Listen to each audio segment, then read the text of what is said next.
Hello, welcome back to my podcast. In this episode, I'm going to talk about some habits, relations, and systems that one can build. For this, I've invited Ajitesh. Ajitesh is an online fitness coach and the founder of Workday Physique. He primarily works with busy professionals looking to achieve their weight loss goals. Welcome to my podcast. Thank you for having me, Varnit. It's a pleasure and I'm very excited. Let's get to it. Yeah. So the first thing that I want to really appreciate is the way how you have managed your content around the fitness niche and the people you're trying to help. I've been part of your Discord server for quite some time and I have seen how people are like motivating themselves. I know there are some people who are extremely consistent about things. They keep updating things. They keep telling about what they have done, what they have eaten so far, what their routine looks like. But what do you think? Doesn't a routine get overwhelming at first? Let's talk about like healthy eating or like improving or making some lifestyle changes. What do you think about this? I would say it kind of depends on the person. For example, like if you ask me, for me, definitely routines get overwhelming because I like to just wing things like very spontaneously. But I've also seen people who are like creatures of habit and they love a routine because that is what makes things predictable for them. But for me personally, I've also experienced that if I just let myself be my natural self, then I'm just not productive at all. I don't end up doing anything. So Okay. the routine keeps me in place, but it takes a lot of effort for me to consciously get into the groove.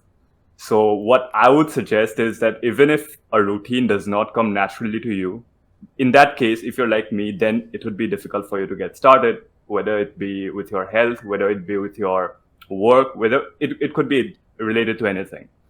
All right. But I think that you should definitely make an effort to make a routine a regular thing because firstly, it will remove that decision fatigue from having to figure out what should I do, what should I not do, and it will make you more productive. That's at least the case in my in my life because normally if I just let things be, I'm not productive at all, and the entire day would go by, and I would not realize how time has just gone by like without me doing anything about it. So I think routines are important and we should make an effort. And I think depends from person to person. Like you said, you want to wing things up, like so you just go with the flow at times, right? I mean, personally, I do the same. I know that I have to do some certain actionables for the day that I try to do first, and whatever happens, rest just I also go with the flow. Like I do set up certain non-negotiable things or actionables for that particular day, which makes me feel at a little ease, which makes me feel a little comfortable, and that's pretty much how I go about it. I know like certain people like to plan out every minute of the day, and it works actually quite great for them. They can't just wing it or go out the day feeling vague or ambiguous about things. But yeah, it makes sense what you said. Also, I wanted to know, how did you start your fitness journey? Like what made you transition into coaching people at least? But let's just say you also started somewhere, right? Like what happened and what's that inception story? That's what I wanted to know. The inception story, indeed. Yes. So I'll tell you, I was out of shape. I was a skinny kid, like I would say a lot of teenagers, and it took a serious toll on my confidence because I would, for example, have to wear baggy t-shirts, baggy jeans, even though I was very lanky.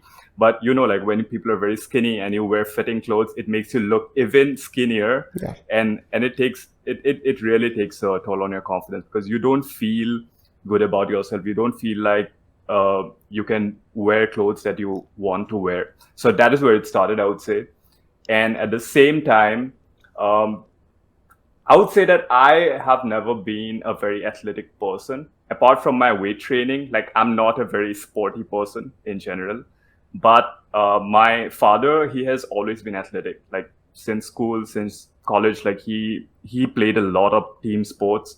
And similarly, my mother, she too has been pretty athletic. Like she used to play badminton. She was a Kathak dancer as well. So, but me, I quite did not, inherit those athletic genes, I would say, when it came to sports. So I was not good at sports. But my father wanted me to, take part in these things. So that environment was there, but I was just not good at that. Then again, my dad, he was into yoga.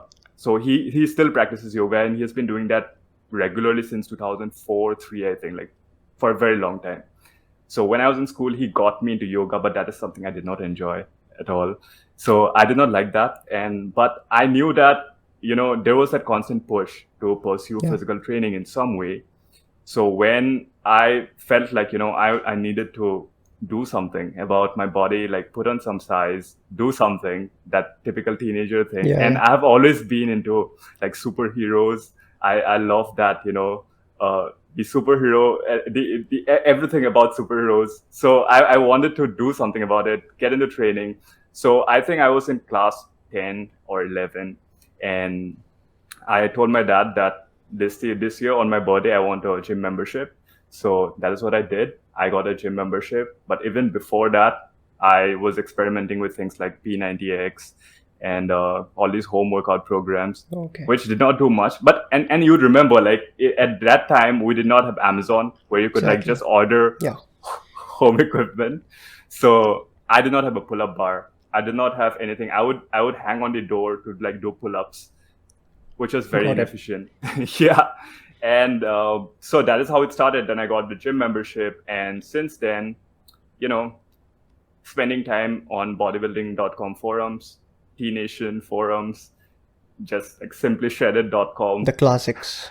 the classics, like got a lot of bro sciencey advice from there. And then I used that to more or less, work on myself. There have been a lot of peaks and valleys, I would say, in the process. I've gone off track quite a lot of times. But yeah, pretty much that's how it started. That's the inception. That's the origin. That's actually cool that your parents supported and pushed you towards the athletic side of things, right? Most of the parents actually don't do that unless they have been like you said, they have been more on the athletic side of things, so they had a tendency to push you towards it, even though you might not have enjoyed it as much as you do, like towards the inclination towards bodybuilding. But yeah, it makes sense. That's actually a plus point I would consider here. And you also mentioned that like we didn't have Amazon, or we couldn't order things, equipments or anything. So I remember perfectly that I started doing the bicep curls. That's the first time I saw how to do a bicep curls. And then I saw that I needed a weight. I didn't have a weight. I started using a dictionary. I treated that Oxford thick dictionary as my dumbbells for the next 6 to 8 months, and I just did curls with that. I think it contributed to some of my bicep growth at that time. I mean, I like to feel that way, even though it wasn't accurate or proper. But yeah, those were some actually good days. Also, I see that you transitioned into home workouts for the since at least the COVID pandemic happened. So like, are you still working out at home, or did you join a gym again? I'll tell you what has happened. I have not touched a weight in the past 4 weeks, I think. Okay. Because I've been so, invested in trying to grow the coaching business side of things. I've like completely let this fall on the back burner, but I plan to get started as soon as possible. But I don't think I'll go back to a gym anytime soon. I want to continue with the home workouts, firstly because I don't have to wait for any machine, Okay. and I like to keep my workouts very bare bones, simple. So apart from I think the cable machine, the pulley, I don't think I miss anything really. So as long as I have everything that I have, I think I'll continue with this. And I have been kind of doing the home workout since 2020. I think the first lockdown. So I added to the equipments that I already had from long time back, and I got the barbell rod and the bigger plates, and I already had the pull-up bar. So most things I did have, but I just added more weight so that I could Okay. do the bigger lifts, and I think I'll continue with that more or less. Yeah, it does save a lot of time. I mean, I do realize that. I also worked out from 2020 to almost 2022 at my home itself. I kept adding some weights, some barbells, some dumbbells over time. But yeah, it was fun. But I had to join a gym because I needed to get out of the house. That was the basic thing. It was getting quite suffocating for me just sitting at house and not be able to meet people, because I literally didn't meet a lot of people in these past 2 3 years. So I thought it would be a nice change, and it's going good so far. So I might continue with my gym workouts for now. But yeah, home workouts are definitely a win if you have sufficient weights, plates, and the equipments necessary. I think it's in a way also useful because since you have seen that my workout space is my bedroom, so it takes a lot of effort to just put yourself in the zone Yeah, to, you know, work exactly. out.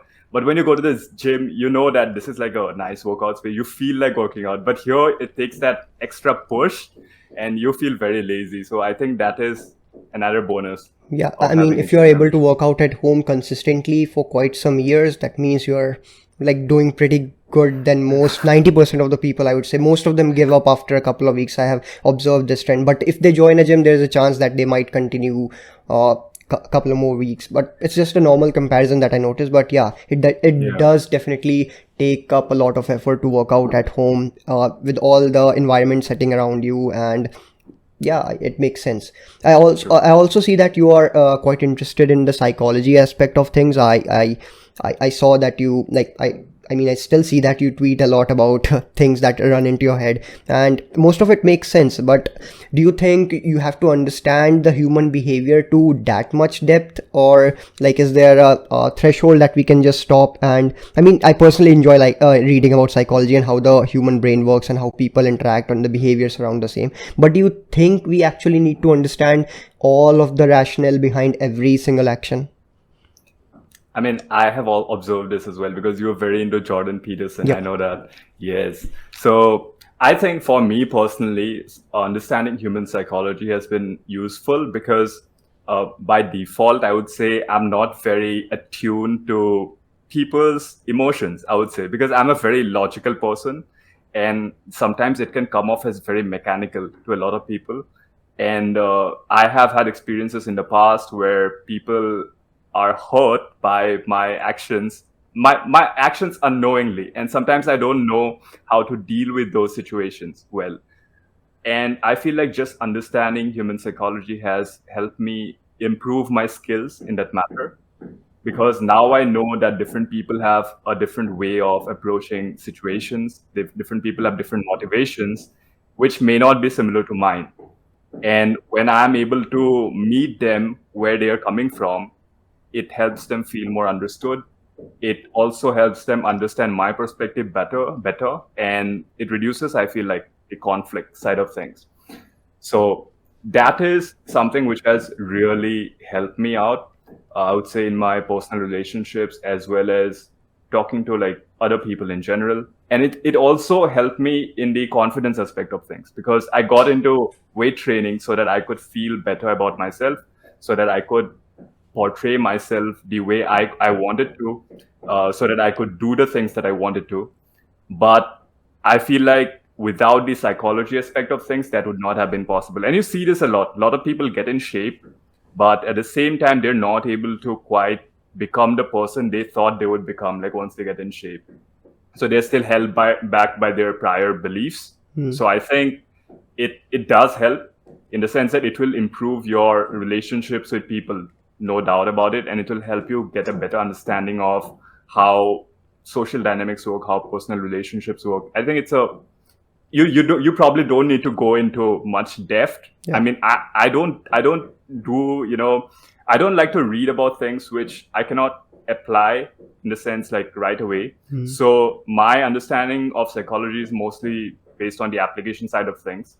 So I got into it just by reading about things like body language, things which I could like readily apply, like while talking to people. So I think like if you're not very interested in the history and the philosophy behind all of this, you can just pick up application sides of things. There are lots of books out there, and I think you'll find it interesting. I think most people find it interesting. Yeah. I totally agree to what you said here. And adding on to that, I just realized that you told that it helped you interact with people better and it helps avoid conflict, which may have occurred later if you weren't able to understand those emotions or the behavior that people were trying to portray or being there. So the best way that I feel like is that it helped me understand myself when I started learning more about psychology. It's the first thing that I actually realized, that how many things I've been thinking wrong personally about myself, my belief system, my attitude towards life, or self-care. You can just let's just sum it up as self-care. I didn't know I was doing a lot of things wrong that way. So yeah, understanding psychology and the philosophy behind certain things helped me understand that, and it was definitely helpful. And yeah, I do watch a lot of Jordan Peterson clips and videos, because some of his lectures actually quite hit hard in my head, probably in my heart as well. And it felt quite relatable from what he's trying to convey. I mean, you have to watch those lectures actually quite sometimes before you get the full hang of it. They are quite articulate in nature, and it was something new. And like, whenever you find something intellectually stimulating, you get obsessed with that thing unless you try to understand the whole concept. I'm not saying that I have a good grip on how a therapist works or how these things work, but I do have a bare minimum understanding of at least how I function and how I would like to function moving forward as a fitness coach or as a human being in general. So yeah, it definitely makes sense to understand the human behavior. You don't have to get a doctor's degree to do that, but just learn the basic actionable. You like you just said, right, there are application part of things as well when it comes to psychology. So most people would be better off just trying to focus on that, and that might do well for the client and the coach as well. That's what I That's right. think. Yeah. That's right. I think like the awareness aspect that you brought up, that it helped you understand yourself. I think that is definitely something that I have experienced as well. Because once you become aware of what you are doing, that you can become aware of what others are doing, and you're able to understand other people's emotions only when you can understand your own state of mind better. I feel like that is definitely something. Yeah, I Yeah. relate as well. Yeah. Yeah, and this reminds me of my next topic I wanted to discuss, is that there are some habits which might be counterproductive to what you want to achieve. It can be anything. It can be in your personal life, it can be in your professional, it can be basic eating habits. But how do you decide that which habit is limiting your potential or holding you back? What's the kind of feedback loop you try to look for, or something before you try to fix it, if this makes sense? I like how technically you have put this in terms of a feedback loop, Yeah. because I like to think of things like that as well. And if you think of the things that you do on a regular basis in the form of, say, an assembly chain, where, like a car assembly chain, where the car is getting assembled from station to station, if there is a lazy worker somewhere in the beginning of the chain, it's going to slow down the entire process. So that worker will be the bottleneck for the entire assembly chain. So I feel like there are always some things which are the bottlenecks in the processes that we are trying to become more efficient in. And for me personally, I don't have trouble figuring out that bottleneck, because I feel like my natural tendency is to like just troubleshoot things. So I can figure out like, this is the thing that I'm doing which is preventing me from working efficiently. But my main problem lies in actually bringing about the change that I want to. So if I decide that this is the habit that is not letting me function well and I need to change that, for example, I have been, say, waking up late for a long time, hypothetically, and that is not letting me function properly. So just to make that change to wake up early, I know that has to be done, but to make it happen will take quite a while for me to actually get to it. So I think my main problem is the execution of the solution, not Okay. the figuring out. But I feel once I can do that for, say, by forcing myself to wake up at a certain time for a week or so, I think once I get into that groove, it doesn't take me much effort to carry that on. But to just initiate I feel like the change, I think there is always that inertia that I experience. It's not so it's not the troubleshooting, it's the execution, it's the initiation of the execution, I would say, Yeah. that holds me back. Got it. But let's just transfer this topic to a client. Let's just take an example of a client. Like, what would Mm-hmm. your suggestion be to them? And if they are stuck in this similar rut that you are in, like, what would Mm-hmm. be your suggestion to them? What would you tell them? So how I like to go about things is that I like to get the solution from the client himself. All right. So there's this book that I read recently. It's called The Coaching Habit. Okay. So it's by, I think the author's name was Michael Bungay Stanier. I'm not sure if I'm pronouncing it correctly, but it's called The Coaching Habit. So the main premise of the book is to ask more questions than to give a lot of advice. So I feel like a lot of people have this tendency that someone comes to you with a problem, and you feel like you have to give a solution right there. But oftentimes the client knows the solution themselves. It just requires a bit of introspection. So I try to do a lot of questioning so that they can give me the answer to it. Like, for example, if someone asks me what's the answer to you not waking up early, it's probably because I'm not going to sleep on time. That is probably, so I will be able to figure it out if someone asks me and prods me a little bit. Yeah. And so the solution would be going to sleep on time.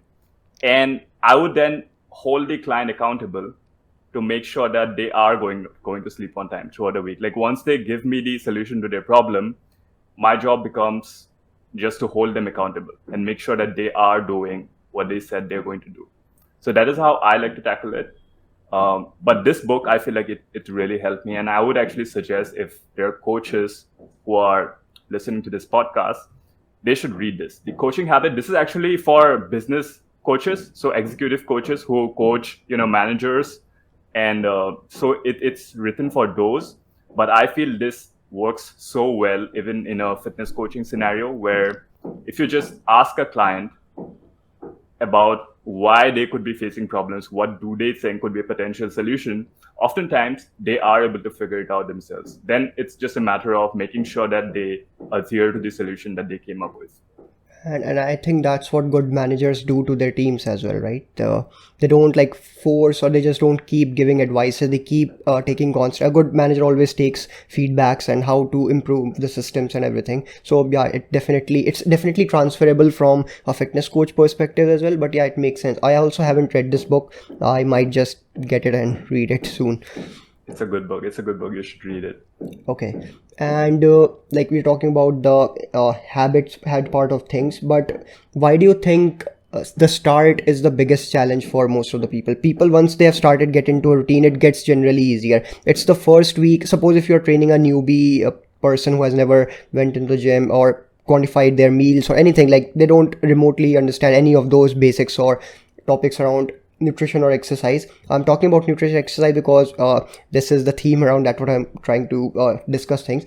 But why do you think the start is the biggest challenge? Why don't people like to start?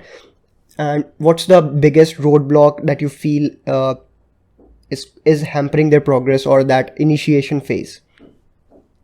So here again, this is not my idea. This is something I came across from Sahil Bloom on Twitter. And if you're listening to this, you should go follow Sahil Bloom because he's awesome. And so he tweeted about this, and he said something like in the lines of that, if you want to really make progress, you should have a bias for action. So if you tend to stay in rest, you will have the tendency to just stay in rest, like the law of inertia. So if a body is in motion, it tends to be in motion. And once it has come down completely to a standstill, it's very hard to get that body started again. So the way to prevent this is to always have a bias for action. So if you can do two things, where one requires you to be stagnant, one requires you to act in some manner, you should program yourself in a way to have that bias to do something rather than not to do something. So it's just how our natural tendencies are. I feel this is something that we have to just work on consciously, because this is something I struggle with as well. Like I said, like it's not hard for me to pick where my mistake is or where my bottleneck is, but to actually correct this. Because once I'm in that trajectory, it's very hard to course correct. Like if I'm going there in like full speed, like being a lazy person, like everything about my entire day, if it's just lazy, it's very hard to, course correct to, hyper productivity. So I feel like there are small actions which lead me back to that place, but I have to consciously put an effort to do those actions, like develop a bias towards that action. So I feel like that is the main reason. Yeah, it definitely makes sense. I am probably biased towards your way of working as well. That's the reason why I don't take a lot of vacation or break days, because once I do that, it gets really hard for me to get back into my old basic routine, even like with the bare minimum, getting a workout done, having a good protein meal 3 times a day, 4 times a day, whatever. But once I go off track for a even for a 2-day period or a 3-day period, it gets a little overwhelming for me to get back into track. I mean, it's not that difficult, like you say. I'm not even talking about something miraculous or major or significant. It's just basic habit. That's the reason why I even work on Sundays. I mean, I don't do a lot of work on Sundays, but I still keep doing things from every 4 hour 5 hours just to keep things flowing, because I just don't like to rest that way personally. It's just my way of working and functioning. I can't actually go by my day without doing any kind of work.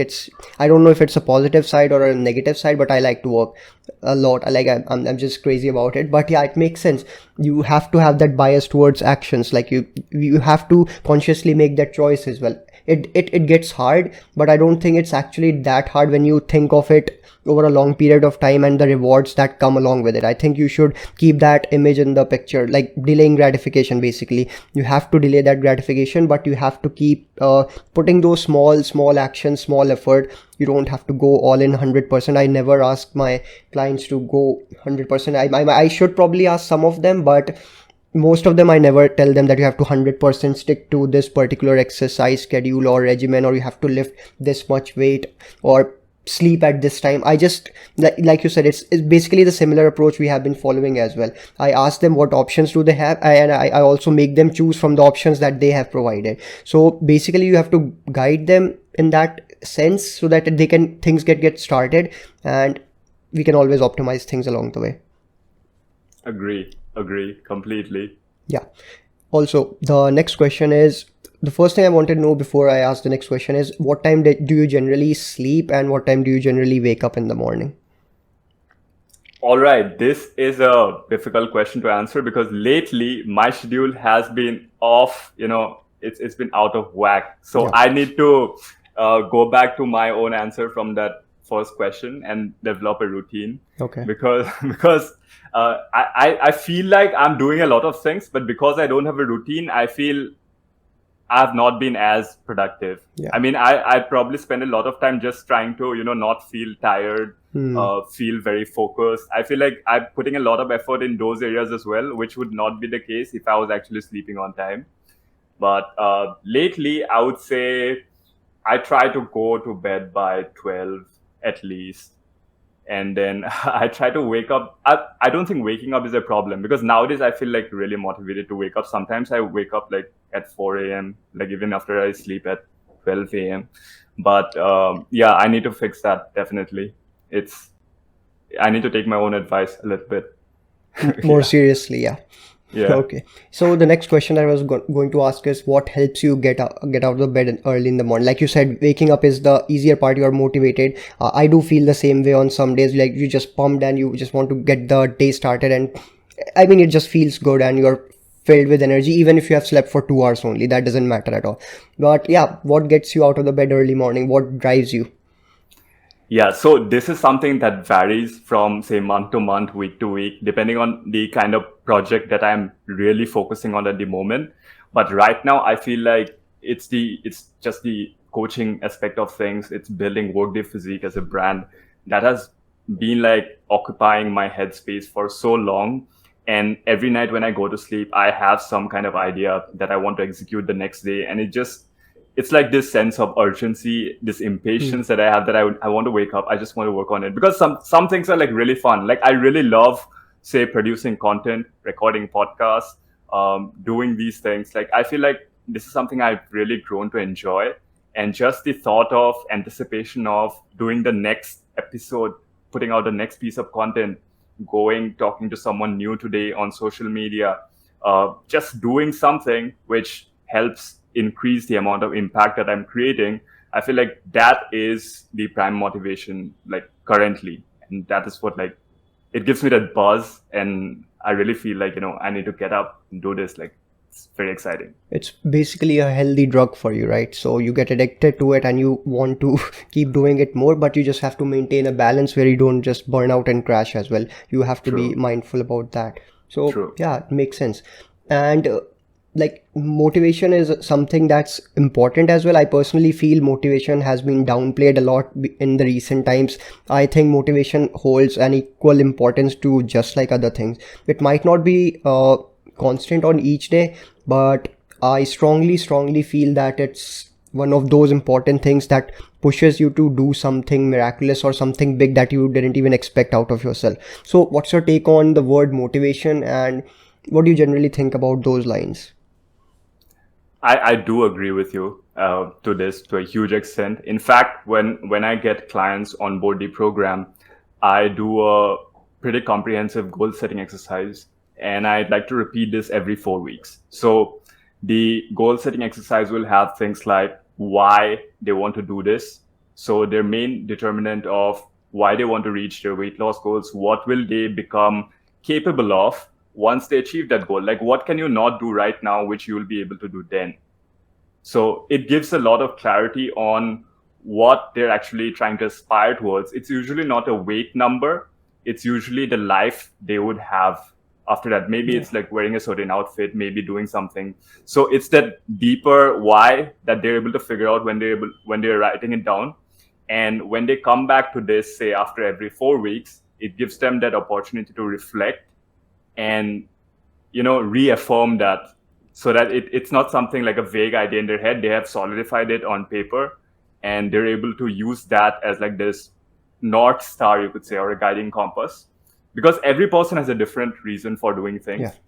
And sometimes when you go outside and say you have to pick between two foods, and how do you decide like which one you have to pick? If you just have a vague goal like I'm trying to lose weight, so I'll pick this, that is, I feel like, not as much of a driver as if you had a very solid motivation of why you're doing what you're trying to do, and which of those choices will get you to your desired outcome better. I feel like that makes it much easier to pick choices, make the right choices, even for like very simple decisions. So I think motivation is definitely a big driver.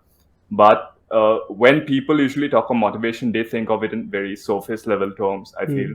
That is why they feel like, oh, I'm not motivated to go to the gym, so I'm just lazy, but like I need discipline. But I get it. But like if you just dig down a bit deeper, you'd know that everything we do stems from some kind of very inner drive that we have.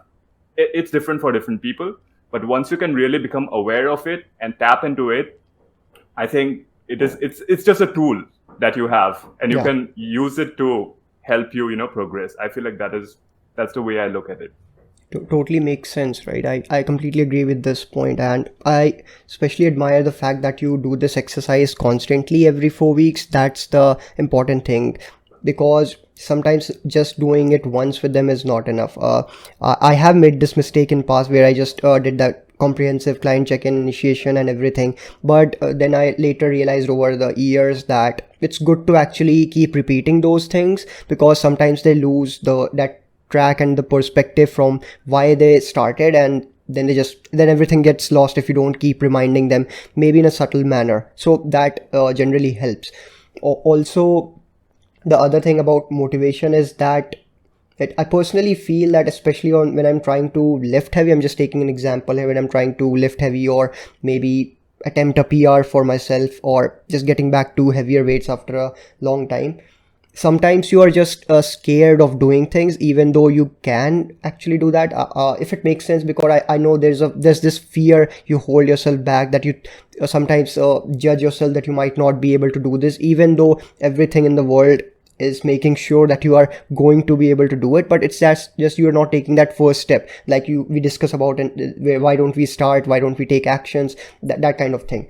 And the second thing which I wanted to add on to this was the deeper reason of why you want to do things.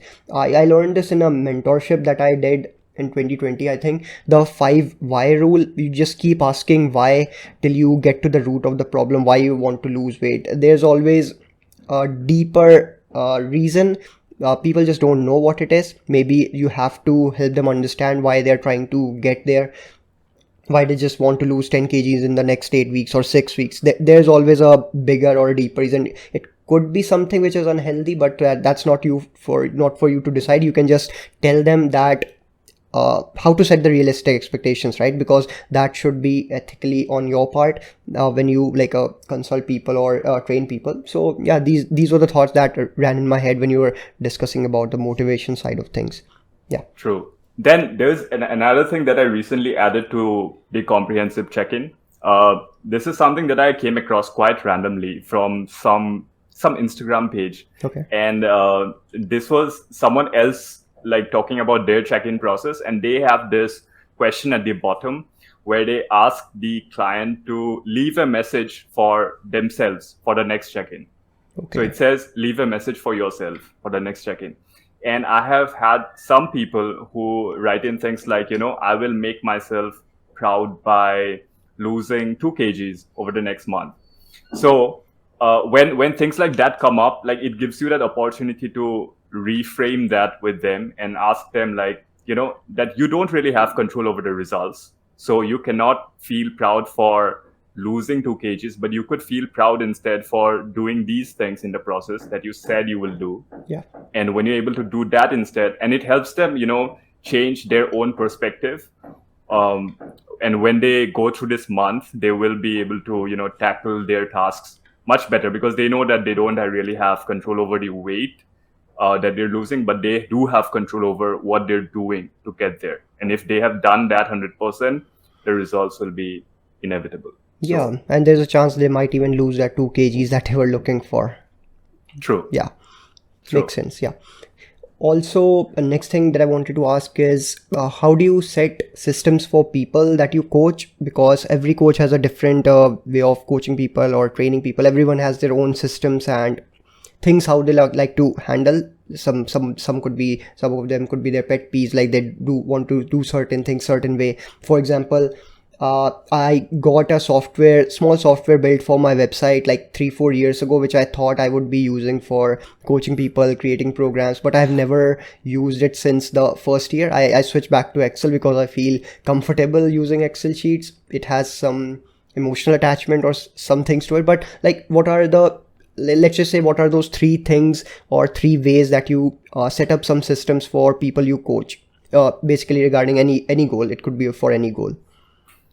All right. So I feel like I would not consider it as my systems per se. I mean, I would like to think of this as, say, different people have different systems already, like how they're going about their lives.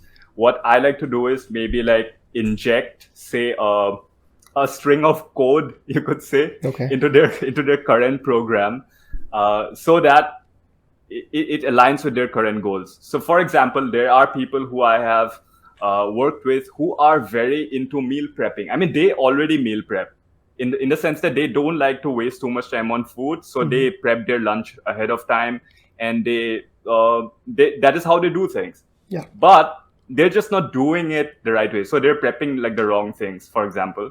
So in their case, the thing that I would do is like educate them on what they should be prepping instead, and make sure that they are making different choices. But on the other hand, there are also people who don't like to cook at all, and they just probably would just live on smoothies. That's me.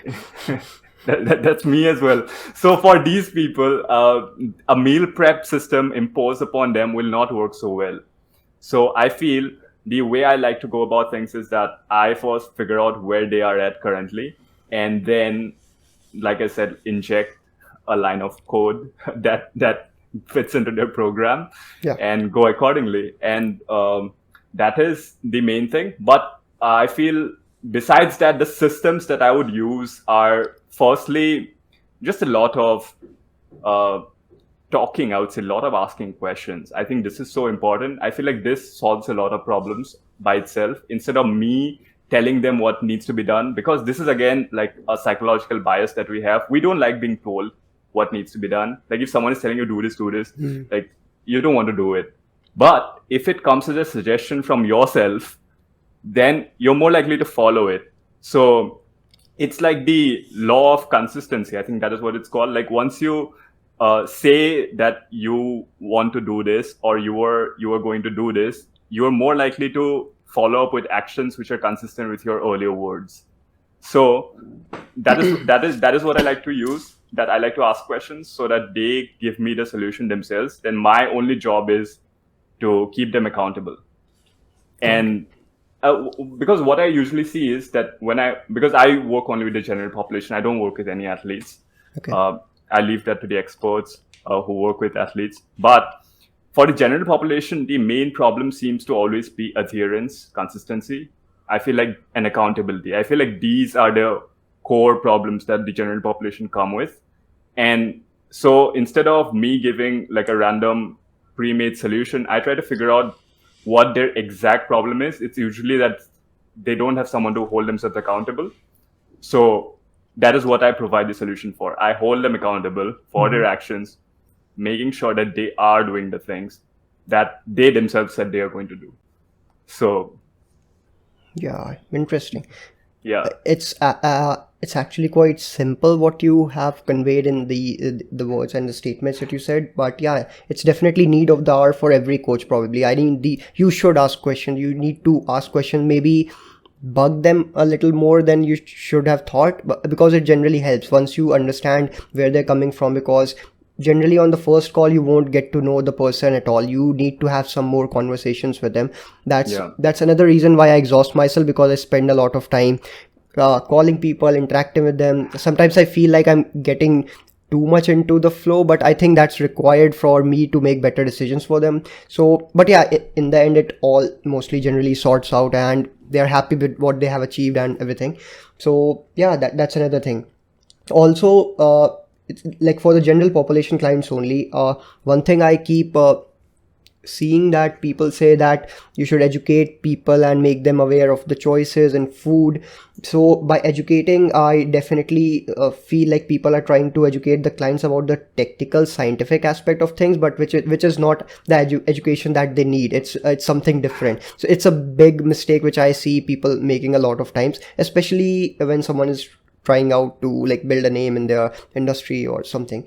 And that's where my head was also there, that I thought that the client need to learn about the basics. They need to know what the volume is, intensity is, frequency and everything, and those fancy scientific jargons which probably they will never have to understand or learn. They can just get by with their lives and make decent gains without knowing all these. They just need to understand what works for them, and in as simple words as possible. I think that's what I have made mistake in the past about, but I learned from them, and that's what I try. I try not to overcomplicate things. That's the reason why you won't find a lot of scientific stuff and content happening around on my page. Even I'm just more about fun memes and maybe some occasional fitness tips and tricks. But yeah, that's how I like to keep things simple. I have trained some athletes, maybe 2 or 4 athletes in the whole of my coaching journey, but they are a different breed altogether. They want to function like a robot. So you need to think and take a step back and be a little harsh on them compared to your general population client, which I think works the best for them. Even in general population clients, one thing or one system that I also like, it's not a system, it's just a rule that I would say, that you need to get a little strict and stern at times. I personally feel that you have to do that. I won't say you have to do it with every person, because more or less some people understand human beings are reasonable creatures. They do understand things what you're trying to tell them if you convey your words right. But yeah, I think you need to have a stern hand, because often the expectations also change with time, no matter how much things you're doing perfectly or seamlessly or efficiently, because there's always that drive inside our head that we could have done this much better. For example, a client lost around 6 kgs in 10 weeks. Let's just take an example of a good case scenario where he did everything right, but he's still not satisfied because he wanted to lose 8.5. But I made him understand that 6 is not even a bad number. 6 is actually a decent number. You should see how your body looks like. You should see the body composition, how you look like in the mirror, how you feel about it. You are feeling lighter, you are able to walk more. So you should keep those things in perspective. So these are some of the systems, or maybe you can say, or pointers or reminders that I keep giving them to people. So yeah, that's what I wanted to add to what you said. yeah, I really like that. And I especially like the point that you made about the technical education. Yeah. So here's a suggestion that I have if there are coaches listening to this, that you can just go on pages like Quora, you can go on pages like Reddit, and you can type in niche keywords that you have, like maybe like bodybuilding, if you're a bodybuilding coach, strength training, or weight loss, weight gain, whatever your coaching specialty is, and you will find lists of questions that people are actually asking. Okay, you would never see questions where people are asking how much creatine should I consume. Like, it's very rare that it's probably teenagers asking those questions who are into, bodybuilding. It's never general population that they're never asking how much creatine should I eat, what's the molecular structure of this. They're never asking that. They're always asking things like, how can I lose belly fat? That is what mostly what they're asking. So your goal would be to answer those questions through your content so that it solves that problem. But otherwise, it's like you going to a doctor and without even asking you what you need, they firstly give you the chemical breakdown of all their medicines, and then they prescribe you all these drugs that you may need, may not need. So imagine you going to a doctor and getting treated like that. I feel like just putting ourselves in that patient's perspective and instead trying to understand what they're actually asking and then just answering those questions. I feel there's another thing that I read somewhere which really had an impact on me. It's that when you create content as a fitness professional, you should not be trying to impress. You should be trying to serve. So I feel like just having that change in mindset, because you feel like the more technical I am, the more other fitness professionals would say, wow, like this guy knows everything. But that is actually not doing anything for the people you're trying to serve. So I feel that shift in mindset will solve a lot of these, issues for most people.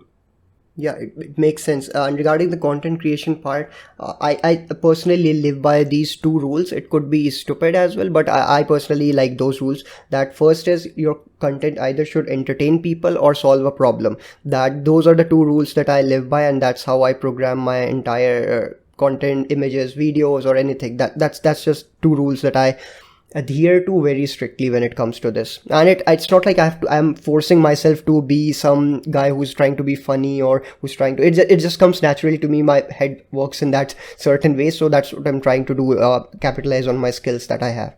That's what I'm trying to do. Yeah, and you're doing pretty well. I mean, like you have a podcast, a very successful YouTube channel, because I've seen your growth has gone up like quite a bit recently, and it's quite impressive actually. And you handle like multiple social media profiles, because I was trying to handle Twitter. I could not do it because it was so much. And right now I'm just trying to make as much of repurposing happen as possible. Yeah. So I try to do like an IG live, put it on YouTube, make it into a podcast, because otherwise it's so much. Because yeah, exactly. I really admire people who are able to do this. So you are able to do this so well. And especially because your podcast is not even like solo, you get guests on. And that would mean you have to prep that, do that prior background stuff. Then you have to make sure that you get that guest on time. And then you have to edit something which has 2 audio channels. This is a lot of work. So I really admire that, definitely. So you're doing pretty good. Thanks, man. Also, regarding content and the way you create it, I have been like a follower of your, like I told you, right? I've been in a server for quite some time.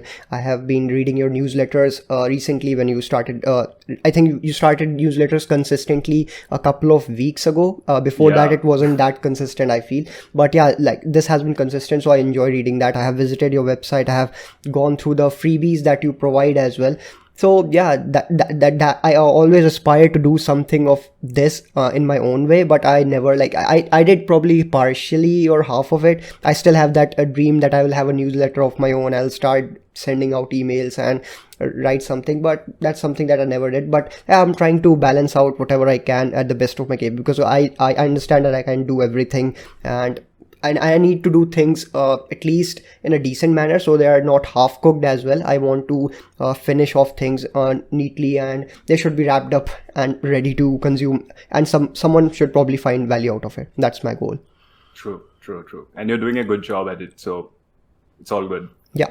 Also, I know a lot of friends who are inspired by the way you create content as well. So that's a good sign. So I'm just glad to have found you across social media. I remember that you dropped a text to me on Instagram, I think, right? That's where we started interacting with each other. Yeah, so I'm just really grateful for that. So it has been a great learning experience for me as well. Some of the times that you also told that how much tweets, I remember asking you that how can you tweet so much, and do you schedule them or something? Then you just said all those thoughts flow into your head and you just go out and do it. So that's how I started doing things as well. So I learned that from you. Well, I'm glad because, but that did not quite work out for me because it got so overwhelming, and I was like, no, I should just focus on a few channels that I can handle, just like you are doing Yeah, it for a few channels. yeah, Otherwise, like it's just a one man team because these big corporations, they have content teams who are taking care of it. But when it's just one person, I feel like you cannot compete with them with your content. Like you have to take into consideration your yeah. limitations. Just taking a step back and doing those things which you are like enjoying at least doing though, because if you're forcing yourself to do things, then you're going to burn out real bad, and that's just not a pretty sight. Yeah, Yeah. true. Also, one more thing that I want to know about, or maybe the last thing that I want to know about, is that I'm sure you must be biased towards certain things, and we might not even agree on some pointers. If we just sit down and have a deep discussion around things, there might be some pointers that you have a different stance on and I might have a different stance on. So, and like you said in the starting of the podcast, you like to or tend to remain rational at most times. So how do you go about this something when you are exposed to new information? Because because there's always a I think there's a hindrance in our head or mind when we see new information that shakes up our existing belief. So how do you deal with that scenario or that situation? I really like this question because I feel that at least in my earlier days, I used to have very rigid beliefs, I would say, because I think that whenever I come to a conclusion, I have really thought it through, that I've weighed the pros and cons. And if I don't know about something, I just don't talk about it until I have enough knowledge that I can have a very solid opinion. But I've also realized that sometimes things are not so black and white, and different people have different opinions, especially things which are not, mechanical, like computers, for example. Like they're mechanical, but when you come to humans functioning in the real world, everything is not black and white. There could be different versions of things. So I think what has helped is firstly learning about psychology. I think that has helped because then if you're aware of the cognitive biases that people usually have, you know that you also are subject to those biases. And for example, the confirmation bias, like if you already hold a belief, you will go seeking for things which confirm that belief, and you will be blinded to things which are against that belief. And you see this everywhere. People like who are very aligned to a certain ideology, they would really be devoted followers of that ideology. They will just shut out any other kind of Yeah, opinion. I feel like even I am definitely uh, biased towards that in some way, but having that awareness that I can be biased, I feel that minimizes it to some aspect. And I also took this writing course once where they taught us logical fallacies that people make while okay. they're making arguments, while they're writing essays, for example, or writing an article. You'd see people contradicting themselves. So I feel like learning about that also like gave me some perspective. And most importantly, I feel like it helps having a diverse set of people around you. So I feel like I'm lucky in the sense that there are people around me who are not exactly like me, but really intelligent people, like who have very strong opinions about some things, and very well-read, intelligent people. I feel like this really helps because sometimes when I'm very confused about some things and I feel like that my opinion may not be the best, I can go talk to them and I can say, this is what I think. What do you think? And then when they critique it and give me a different perspective, I feel that refines my thinking a bit. So it's always like a learning process. But I think that having a circle like that, who are not afraid to tell you that you are wrong, who are not afraid to criticize you and tell you that maybe this is not the way to think about this thing, it gives you that second perspective, and it helps you refine your thinking over time. I think that has helped definitely. So these things, I would say.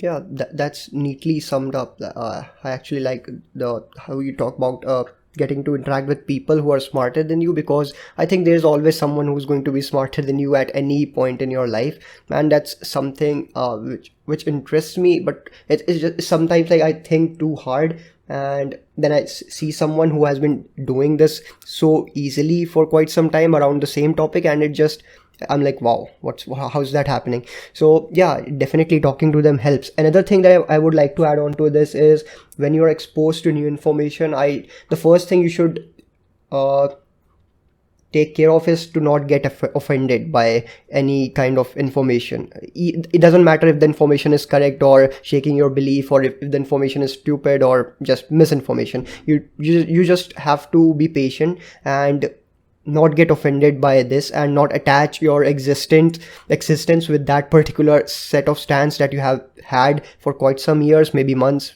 maybe decades, I don't know.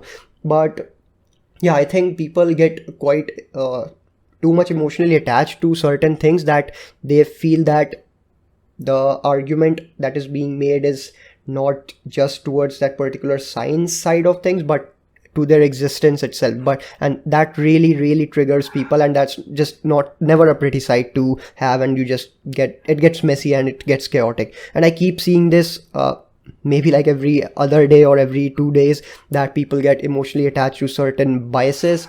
And yeah, I mean, that's just pure entertainment, but yeah, that's something that you should be aware of and be mindful of. True. I think one phrase that I read somewhere, again, I think that sums it up, that whenever you have something that, like a stimulus in front of you, you should aim to respond, not react. Yeah. So if you just keep that in mind, if you just take 2 seconds to think about, and this is something I talked about the other day also, that it was called what? I forgot it. The HALT framework. So this is like a psychological framework that therapists recommend to people who feel like they're getting triggered by things. Okay, so when you feel like you're negatively impacted by something and you have this urge to express it, so you should ask yourself, are you hungry? Are you angry? Are you lonely? Or are you tired? So it's usually one of those that triggers that outburst. So, but if you can take care of the 4 things, whatever is causing it. So if you're hungry, just go eat before you react. And if you're angry, do something for that, managing that situation. And if you're lonely, talk to a friend maybe. Or if you're tired, get some rest, right? So if you figure that out before you react, I think you'll do a lot of damage control. Otherwise, you just go with that outburst and, it causes damage, I feel.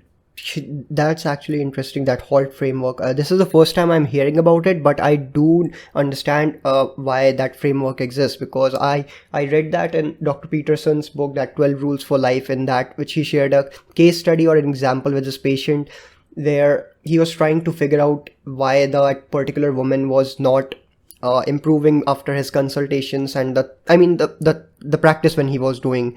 So the answer to that was that she was just hungry. She wasn't eating enough. So that's what he told her. You just have to eat well. Just start eating. He asked her first that how much she's eating, and she told that she doesn't have time, so she doesn't eat well, and she's always irritated and moody and all that thing. I'm paraphrasing, but there's a deeper story to it. But the gist was that she was just hungry. So once she started eating well, she felt a lot better the next time she came in to check with him. And this HALT framework actually reminded me of that a lot of people are actually hungry, and they are just, I mean, it's actually quite stupid if you just think of it. Like, you're just hungry, just eat, have some food, and then you're probably good to go. Yeah, they're probably on a fat loss phase, so it's just it's affecting their reaction. Also, yeah, I mean, we really had a great conversation, and I'm pretty sure the audience or the listeners, whoever will be listening to this podcast, will find most of the value from this. I will be adding timestamps as well, because we discussed in a lot of things, in a lot of directions as well. So it will definitely get interesting for the listeners. And can you tell where can people find you, or what mode of communication that you prefer, if you can just tell me? Yes, of course. So if you want to go to my main hub where you can find everything, then just go to workdayphysique.com. You'll find the resources, the podcast, the freebies, the newsletter, everything. But if you want to reach out to me personally, then I'm active mostly on Instagram. That is my primary social media. So you can just go to @Workday Physique. That is my Instagram handle. And then you can just drop me a DM, say hi. I'm super friendly. Okay, so don't worry about it. Just come drop me a DM and we'll chat. All right. I'll just make sure that I link all those in my description on wherever the podcast is being hosted. And thank you for joining me in the podcast. Thank you for having me, Varnit. This was amazing. This was a really good experience. And I had been wanting to, talk to you, speak to you face to face. And this was like podcaster to podcaster. This was really good. Yeah, thank you.